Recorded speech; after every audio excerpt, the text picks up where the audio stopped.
We'd like to reward our Building While Flying listeners with a discount to Stork, an annual membership where we deliver content and resources on new topics directly to your inbox weekly.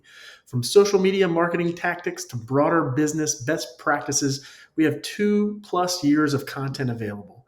You will also get access to the Sasha Group through our private Facebook community. Usually $300 per year, we're offering a 20% discount for BWF listeners. Reach out to stork at thesashagroup.com to sign up. Welcome to Building While Flying, a Sasha Group podcast where we interview business leaders about how they tackle challenges, stay resilient, and navigate ever-changing skies. Thanks, everyone, for joining the Building While Flying podcast. I'm your host for today, Joe Quattrone, the head of the education division at the Sasha Group, and I'm here today with Joel McCauley. Joel, you are the owner and proprietor of Freedom Fit Gym in Ashland, Virginia. Can you say hello to the audience real quick? Hello, all. Nice to be here. Yeah. And Joel, just so you know, like on the Building While Flying podcast, we really like to dive into stories of entrepreneurs that have had lots of obstacles to overcome, big, broad journeys, and really figure out what's made them the entrepreneur that they are today, and how change is thrown at them has really impacted them as humans and as business leaders. So can you give the audience a sense of what you do for a living and how you really got there? Tell us about the journey that got you to opening up this gym and where it's come to date. All right. The short of it is I was that short, skinny kid that if you couldn't get taller, you might as well get I was bigger. the opposite. I was the short, fat kid. All right. So you can kind of get the motivator here. I was always athletic, but it doesn't matter when there's a behemoth next to you who should just own everything you do in sports. So I was that short, skinny kid, and I had a influential camp counselor, and he was a bodybuilder and just the coolest cat around. And that's where some of my self-esteem started to improve when I decided I'm going to go do that workout thing that guy's doing. And I was in a little rec center, not too far from where I grew up, and it was filled with a bunch of people who just wanted to be there and they wanted to help each other, and it was a really cool vibe, and they embraced me and kind of took me under their wing. It was a bunch of just everyday old heads, and I really wanted that, and so I kind of went the gym rat route, and everybody was so supportive until finally I said, I was 14, I was like, I'm going to have a gym. When you were 14 years old, you had that vision that you were going to have a gym? Oh, man. 14 years old, I was dead set. We're going to have a gym. I didn't know what it would look like. I didn't know who I would appeal to. I didn't know any of that. But the one constant was, I want to own a gym. Now, at that time, you had entrepreneurs in the family, right? Oh, lots of them. They're all over the place. Tell us about what kinds of entrepreneurs you had in your family and how that impacted that decision making. So my grandfather and my great grandparents, they classic immigrant story. They actually survived the Holocaust, came to America, and did the American dream thing. They had an auto parts business, and it really took off, and they did really well. And then between the cultural way that they started their family and put their value system in their family, and my dad marrying into the family, it just seems that everybody that found their way into this group were entrepreneurial in spirit. So you gotta earn your keep. Huh? You got to earn your keep around there. You got to have some skin in the game. So it was an auto parts business and an airport and an RV rental business and contracting and mechanics and body work and airbrushing. And it's just such a wide range of business types. So that was a major influence growing up. That's incredible. So you're 14, you decide you want to own and open a gym. But then you have to go through, I assume, high school and college and obviously get trained on how to train people. So walk us through kind of the next 8 to 15 years and how you got to the next evolution of this gym. Perfect. So I was always hurt in sport, and I played baseball growing up. I always had arm issues, lower back What position stuff. were you, a pitcher?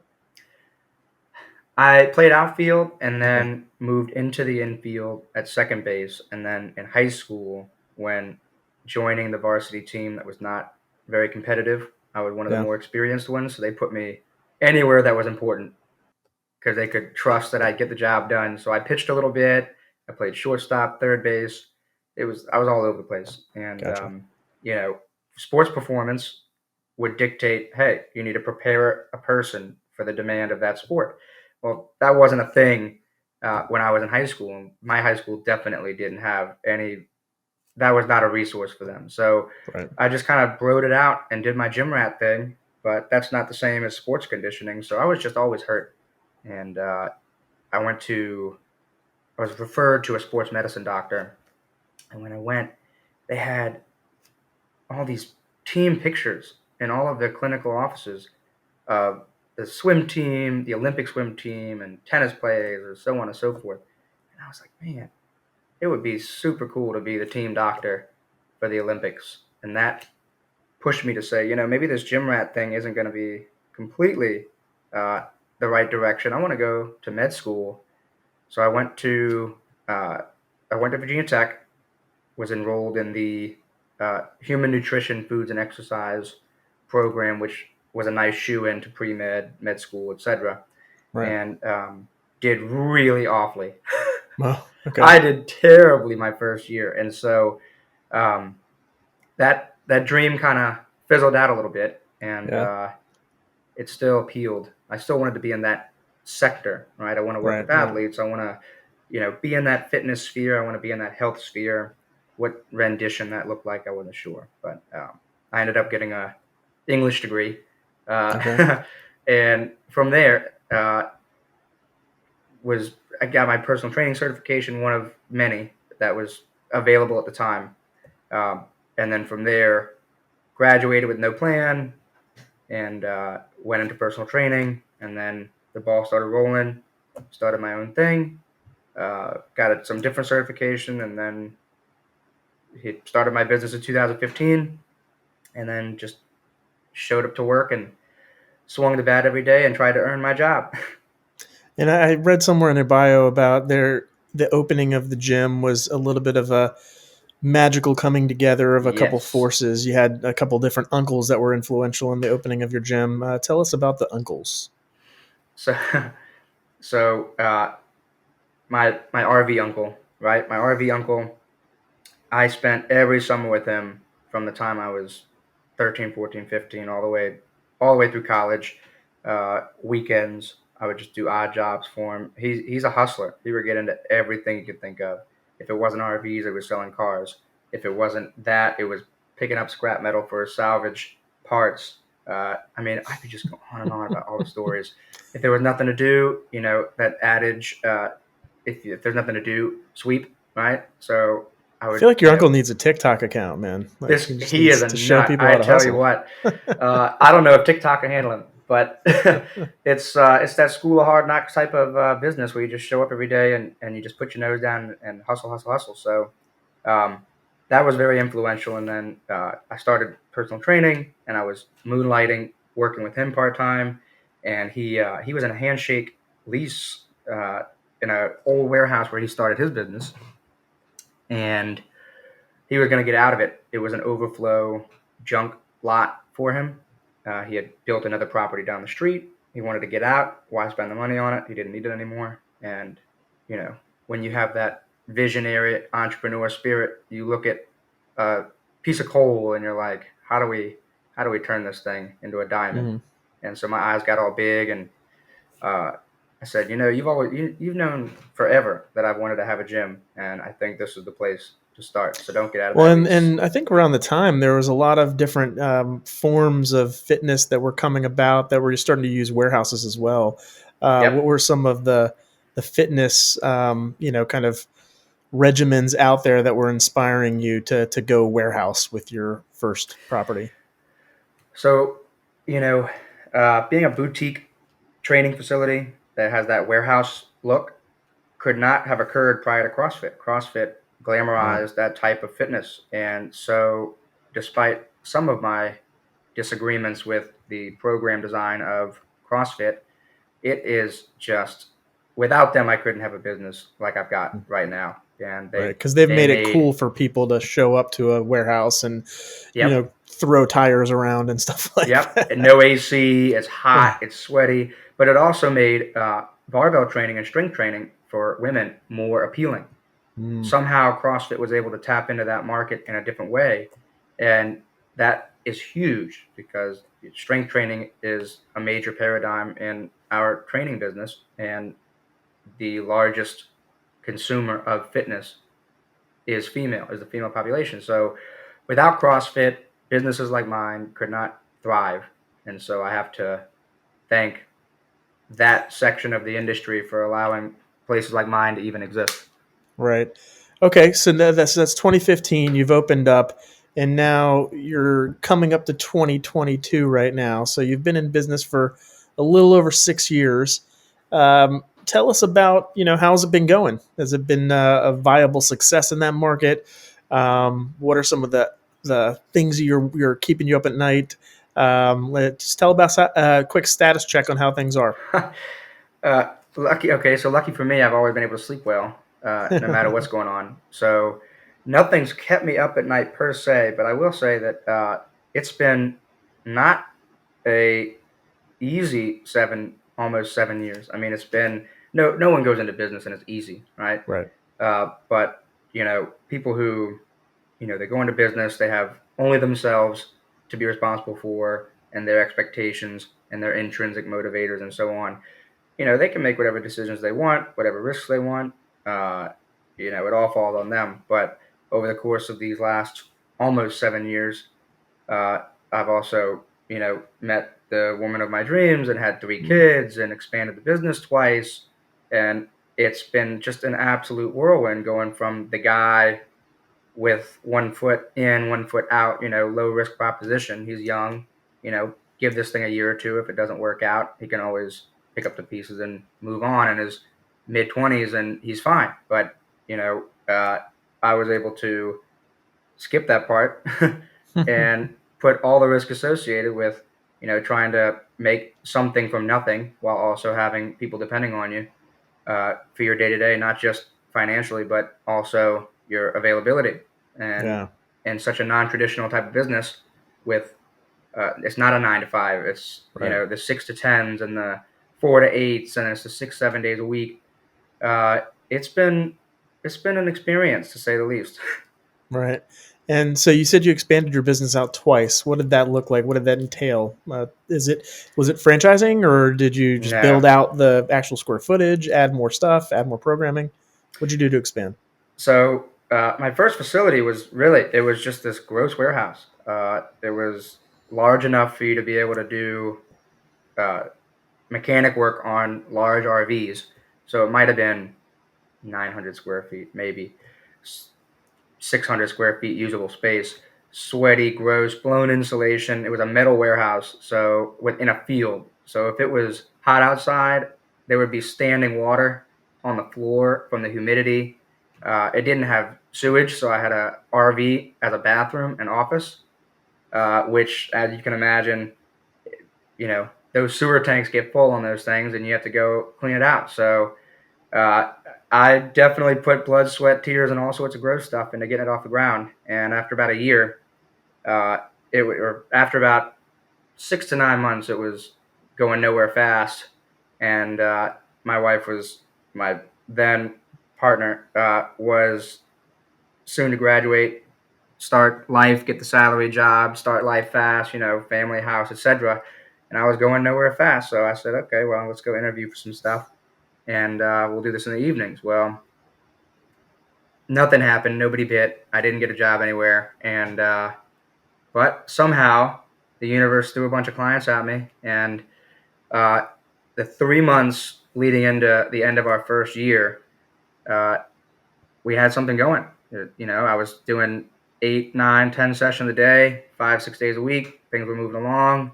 And I said, all right, well, there's no way to scale and grow in this place. It's pretty gross. Uh, Women aren't going to want to come to this place and not have a bathroom. So uh, saw a new construction down the street, talked to the leasing agent. They asked me for 2 years of financials, and I told them, you're not going to get that.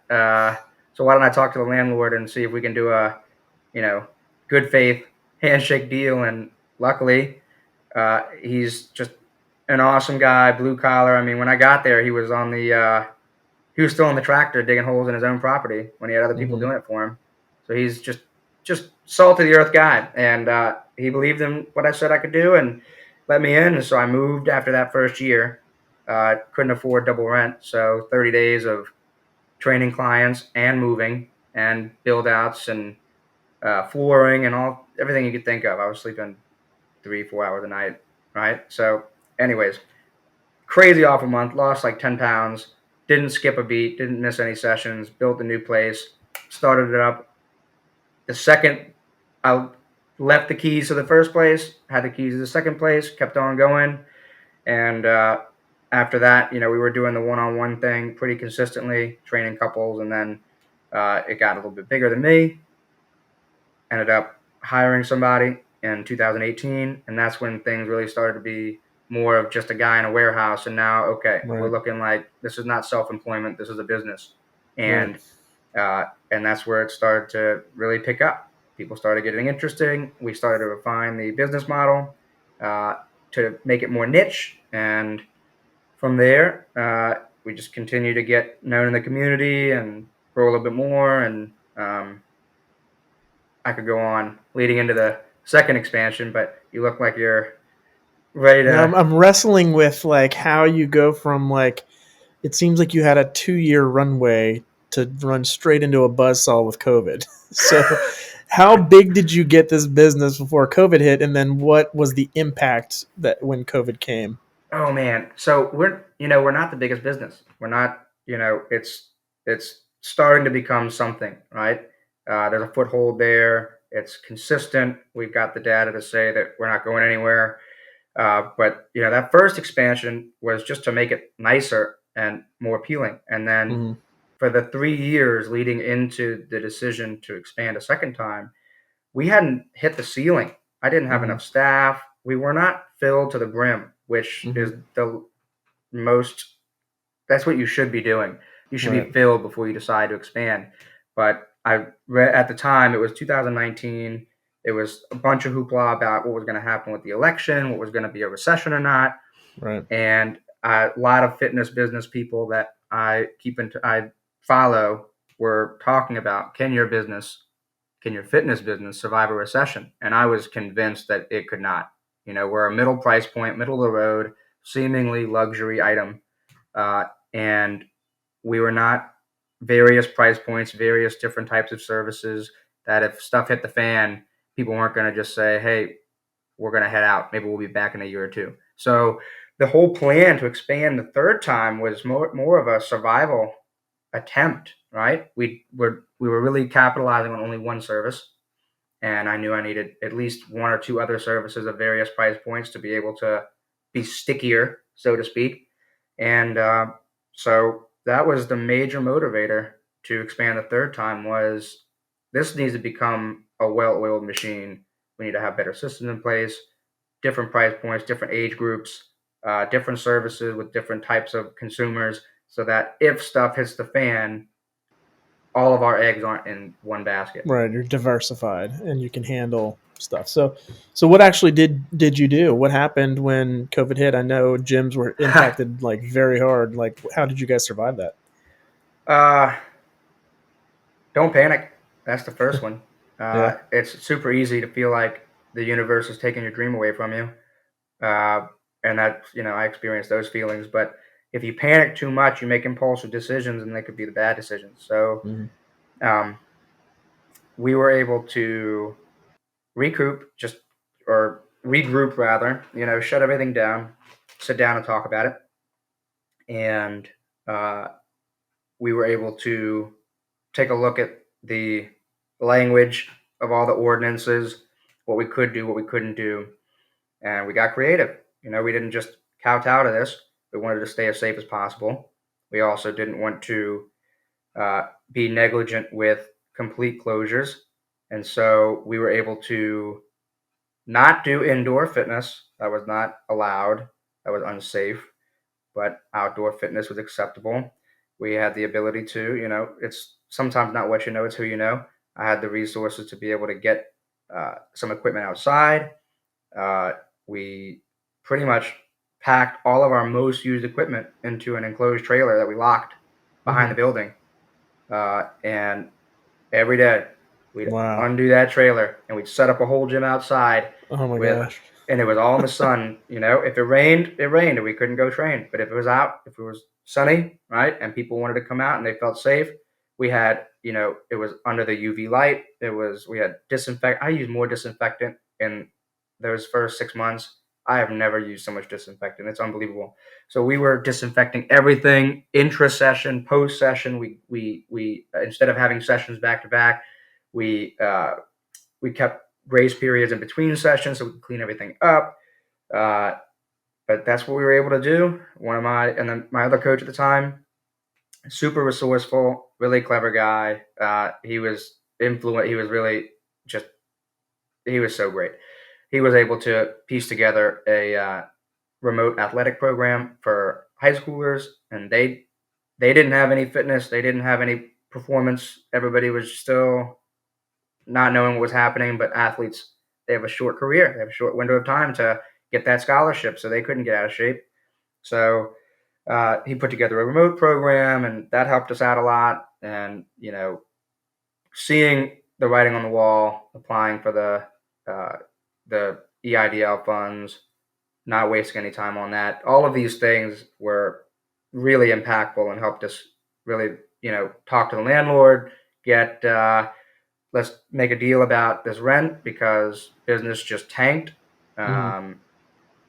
All of those things were useful discussions, and So you got to defer created. some payments. You got to still keep some customers coming in, and I'm assuming you were able to suspend some of your accounts in terms of like, instead of people ditching you, you could say, "Hey, don't pay me. You can pay me when you pick up your activity or whatever." So That kind of thing. unlike the recurring membership model at open gyms, we technically go month to month. So Right. and because we see people by appointments, we were able to work with people when it came to if they didn't feel safe coming in. You can't pay for what you don't get.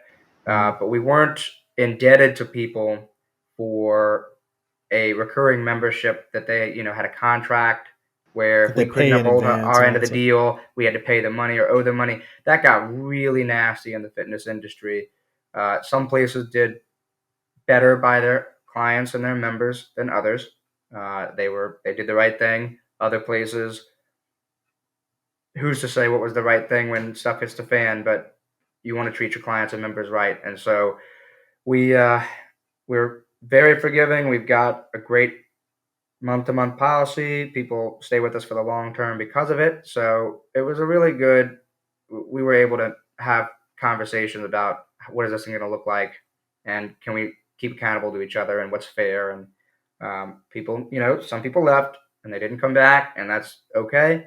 Some people stayed, but we really came together. We banded together, kept ourselves sane because it was Yeah. easy to get locked up in the house and lose your mind a little bit.